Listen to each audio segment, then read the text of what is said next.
Hello again. Um, Today, naturally, this isn't the Friday, so it's a fear video, or at least a figuring out my fear video. And admittedly, this one has been a bit of a long time in coming because I wrote this down, I think a while ago by now.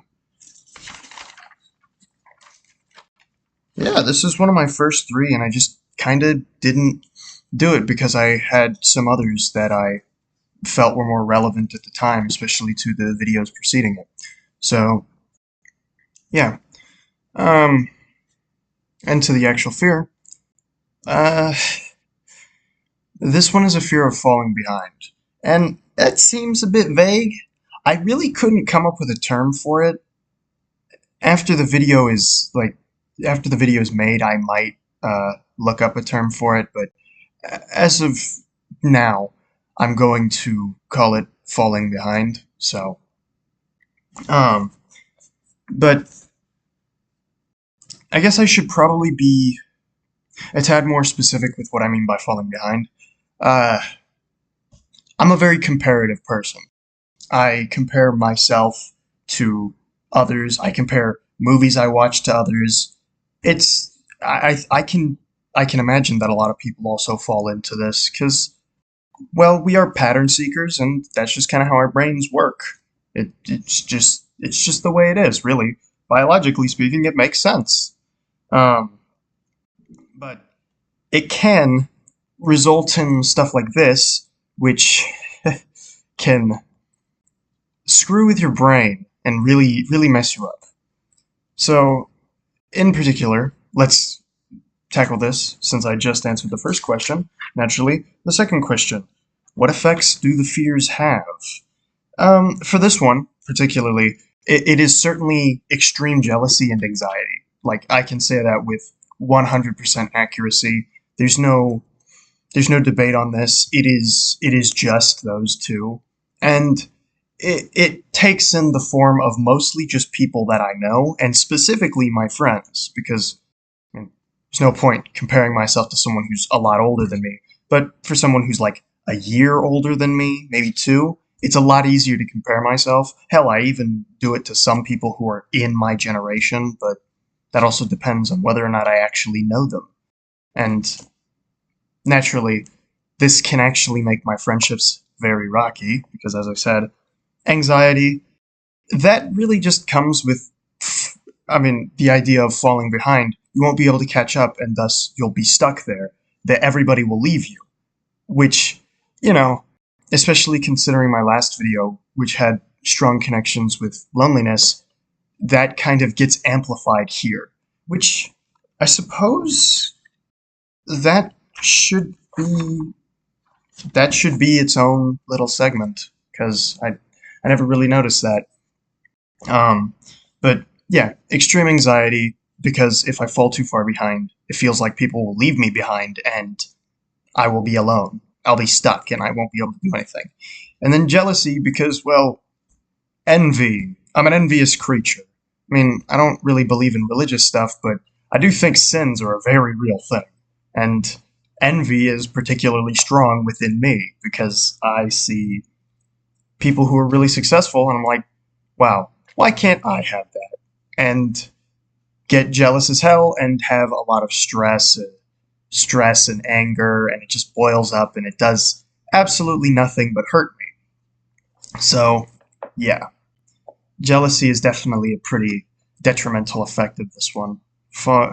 It's it's not great to say the least. Probably could use a couple more words, but they're not coming to mind at the moment. My third question: how exactly do I handle this? And much like a couple of other ones I've had, I haven't found a way to handle this at all, actually. It's one of those things where I think about it and I either distract myself by talking to people, which is a pretty decent way to get my mind off of something. Hell, talking to myself in these videos is a great way of doing that. So I kind of do something like this where I walk around and fucking rant to myself just in the living room, my room, all over the house. It doesn't really matter. I just do it.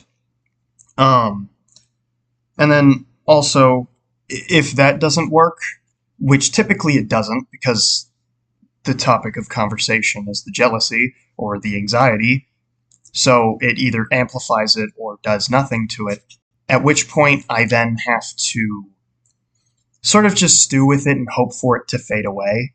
So, yeah, not exactly not exactly the healthiest way of handling stress. Again, I think I mentioned this before, but it would certainly explain why at the ripe old age of 20, I had a gray hair. I need to learn how to handle my stress better. If there's one trend that I've been learning from this and also making videos over over there, making videos of general checkups, I really got to learn how to handle my stress a lot better. It's rather concerning how I just let it sit with me, or how I take it out in unhealthy ways like biting my nails, which you probably can't see the effects of because, well, I mean, even if I put it up close, the camera's pretty fuzzy. Even during daytime, it's still pretty fuzzy without.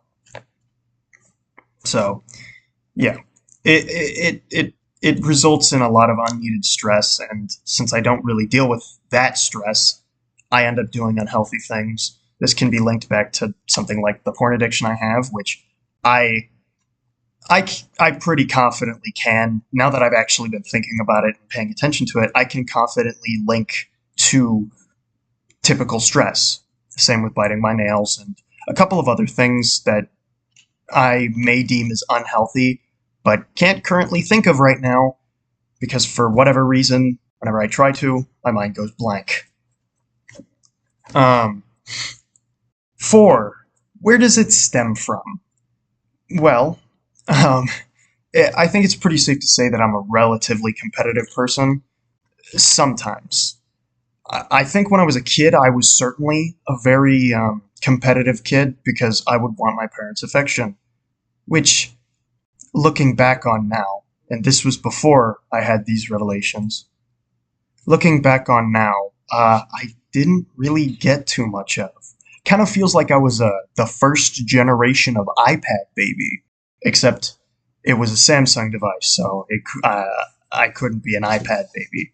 But it really does certainly seem like I got really close to that. It's not that I was devoid of attention, but rather they just didn't give it to me nearly as much as was probably healthy for a kid. So I kind of resorted to doing some crazy shit to get their attention, and thus it made me a lot more competitive. Even though fucking my brother at the time, I guess it's better to just say sisters. My sisters were like way older than me. One didn't even live in the house for a majority of the time, and the other barely came out of the room. So there was only one person to give attention to, and yet still I didn't really get that attention, which again speaks more to them than it does to me, but it does affect me, so here we are. Um,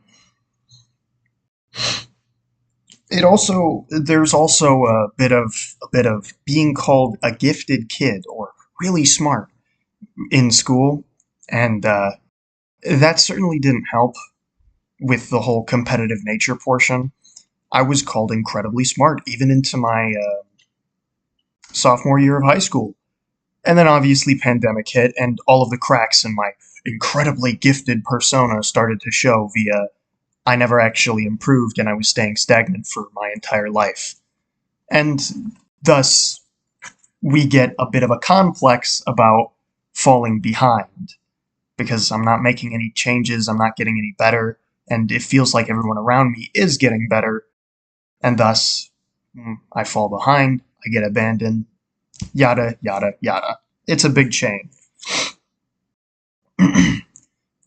And also, to be very clear, this is something that I've felt for a long time, like way since elementary school. If somebody got ahead of me, I would vehemently try to get ahead of them, and it would either cause me a lot of stress or a leveling of or actually like hurt me when trying to do such things. So it's really not the best. Excuse me, the best move. It spurs on again anxiety and jealousy, and those can motivate me to either do way too much or do nothing at all, idleness or overaction, that type of thing. Um, and then number 5, how can I deal with these? Unlike quite a few of these where I have no clue, I do have a general idea as to how I could help with this, and well, I could vocalize my fears to the people that I'm having the sort of fear towards, maybe even a little bit of resentment for. Um, this mostly just does just speak to my friends. It's yeah, pretty much just my friends. But it also, in a sense, I think this fear also, as an aside to number 4 and 3, this fear also kind of manifests in an entirely different way, where if other people aren't progressing with me or don't seem to be getting any better, I actually get rather frustrated with that person. For example, since I'm always at home, I get cabin fever from time to time, believe it or not, but it's not like this cabin fever is entirely unfounded. As a matter of fact, it only stems from my legitimate frustrations with the person, particularly my mom, because I know more about her, I know her struggles, and I understand what she's trying to do. And it becomes all the more frustrating when I see myself trying to improve and sometimes even succeeding. Sometimes. As if I haven't had a pretty decent run so far. I haven't had any catastrophic failures, just minor ones. And cut here. Whoa. Got interrupted. Um, and in contrast, I see my mom's struggles, and she seems to be making no progress at all. Seemingly for years. She says she's going to do something, and then she never does it, and every time it pisses me off more than more. But because I'm an antisocial douchebag, I don't fucking say anything, and I don't point it out unless I'm facetiously making a joke. Instead of just getting to the heart of the problem and legitimately criticizing her, I don't. I sit around doing, well, essentially nothing. And it sucks. And so, in this, vocalizing my frustrations with her might be a great way of getting that shit over with. Whether it be my fear of falling behind, which I don't think I'm going to fall behind her.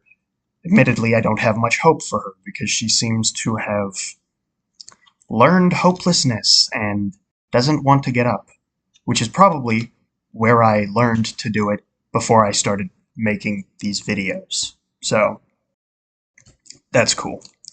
But aside from that, uh, or more as an expansion on that, um, vocalizing my frustrations might actually alleviate a lot of the pain, right?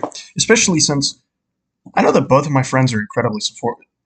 Yes, I only have 2 friends that I keep in constant contact with, but I know that both of them are incredibly supportive and willing to just hear me out whenever I fuck up. I mean, I do the exact same thing for them almost all the time, and I confide in them way less than they do me. So I don't know. I guess I built up a little bit of karma to be able to do that. But seriously, we're good enough friends by this point. I'm sure I could not sort of, I could vocalize my insecurities and see where they take it. Maybe they can contextualize it better for me, and thus I actualize into a better version of myself. No, I did in the super spooky voice with the shaking fingers, but I do really mean that. At the end of the day, the reason this is called figuring out my fears and not facing my fears is because this is all just meant to be a journey of growth, and the whole 5th question of how do I confront it and how do I change is simply meant to be how I grow. And if I can't figure out one at the time of writing, I try to figure it by talking and not visualizing and vocalizing my thoughts into video form, and thus also, since I'm looking in a mirror, it is literally me communicating with myself, and more thoughts can spring up, and I gain more and more insight on myself. It's just my own self journey where I continue to grow. And sometimes your self journey isn't relegated to you because you are not in a vacuum, as these fears oftentimes highlight. This one in particular exists only because other people exist. So, the best way to confront it is by confiding in the people that you feel like you're falling behind on, by the people that you feel like you can't keep up with. And the second part to that is also just coming to terms with the fact that maybe I work at my own pace, and maybe I'm not meant to keep up with them, but instead take an entirely different path from them. It doesn't mean I have to stop being friends with them. It just means that I have to figure out my own way of doing things instead of taking a path that they are, instead of staying on the same direction and speed that they're going. If I do, inevitably they'll slow down and I'll get too far ahead of them, and I'll just get mad because of it. And so the fear just kind of perpetuates itself until I take the time to step outside of that circle and finally find like anything to break it with. So really, it does just come down to me stepping out of this cycle of anxiety and jealousy and self-hatred, and just confiding in the people that I just want to talk to, the people that maybe this jealousy starts to stem from because of my own inadequacies.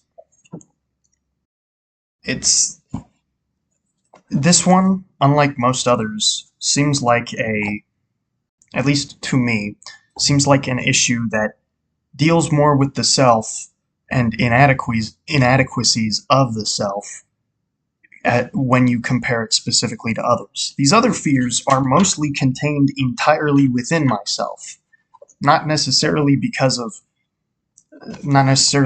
like I feel like they make me weaker, but simply because I'm afraid of them, and me actually talking about them sort of confirms that fear, makes me weaker to it. And this one is actually quite the contrary. I have to admit my own weakness to somebody else, more specifically the people that this fear is directed towards. Otherwise, it will get me nowhere. Right here is an important step because, at the very least, now I fully understand that. Reading it in a book doesn't really do much. I have to actually hear it, whether it be from my voice or from a therapist or shrink. Inevitably, this type of thing is going to catch up with me, and if I don't do anything about it, I really will start falling behind to the point where maybe I will lose connections with my friends because of it. And so, instead, unlike others where it harms me more than it harms them, and my self-harm could lead to losing them, this one is a direct result of if I do not confront them and myself at the same time with this underlying fear, I will inevitably hurt myself much, much more than just avoiding the fear and acting like it's not there. This stuff is exhausting, man. The mind is an annoyingly complex place that seemingly just thinks of nonsensical things and has nonsensical thought processes, and then you break it down and you realize, wow, it's my brain. Honestly, I didn't think this one would be would have nearly as much stopping power as my previous ones, but honestly, I think it hits a lot better than the last 2, maybe 3 videos I did, because I don't know, it kind of hits at something I value a lot more than even just myself. And the second one definitely touches on it a little more too. It just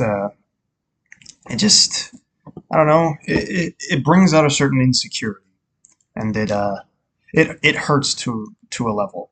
it requires me to be more earnest with myself than I probably ever am, and it just feels uncomfortable. It feels tough. It makes you want to stop. It makes you want to reel back. I mean, I am essentially tearing myself apart. Even if I wasn't uploading this, I probably wouldn't want to keep this video. But now, because I got interrupted, I get to fucking look it back and edit it so that it gets cut together properly so I don't put this in two fucking parts for literally no reason. It's it's a tough road. It's very painful. It's very painful. If not in a physical sense, then certainly in a mental sense. It keeps bringing me back to a YouTube thumbnail I saw. I wasn't going to watch the video because, frankly, I'm not that interested in it. But there's some very compelling words on the thumbnail where it says, progress is loss, or something akin to that. And after hearing those and looking back on my journey, it's like, yeah, that's exactly what it is. And also, even looking ahead on my journey, it with the loss fear video, it inspires a level of anxiety and fear in me because I mean, it's one of my fears. Oh, callback. Oh my god! But it's really like it's discomforting because I'm afraid of loss, and when I think of some of my more harmful things, porn addiction, biting nails, and a crippling inability to keep myself hygienic for some fucking reason, it just it it kind of ruins my soul in a bit because I know it'd be healthy, but then I think about it and I'm like, but I want to do it because it makes me feel good, which I guess it's not even that if I'm thinking about it either. It's also just my body's natural response. I've been in this for like a majority of my life for a lot of these bad habits where it's either specifically with hygiene, it's been super on and off at times, and it's just been overall inconsistent. And so, boom, boom, boom. And they all culminate into me, like, if I can't lose this bad habit, I'm going to continue falling behind and I'm going to be worse and worse and worse. It just, it culminates into this one massive ball, like Sisyphus, except his boulder was growing bigger and bigger as he pushed it up the mountain. So, yeah, I need to figure out a way to chisel that boulder down. Or, to at the very least, just deal with stress better. I said that a little earlier, but I really do need to learn how to deal with stress better. It's been screwing with me, and it just adds to that ball. It adds to me. It adds to the boulder rolling down the hill again, and me having to restart and falling behind everybody else. It's all connected, man. It's all connected. But yeah, who could have guessed? I mean, it's my brain. Everything's got to be connected to some sense, even if it's tertiary. So, yeah, I mean, I came to a lot of conclusions here. And I certainly got a new confidence in when it comes to confronting some of my friends about my own fear. Because I don't think I've ever talked to them about this at all. And it would probably explain a lot of my shitty behaviors to them.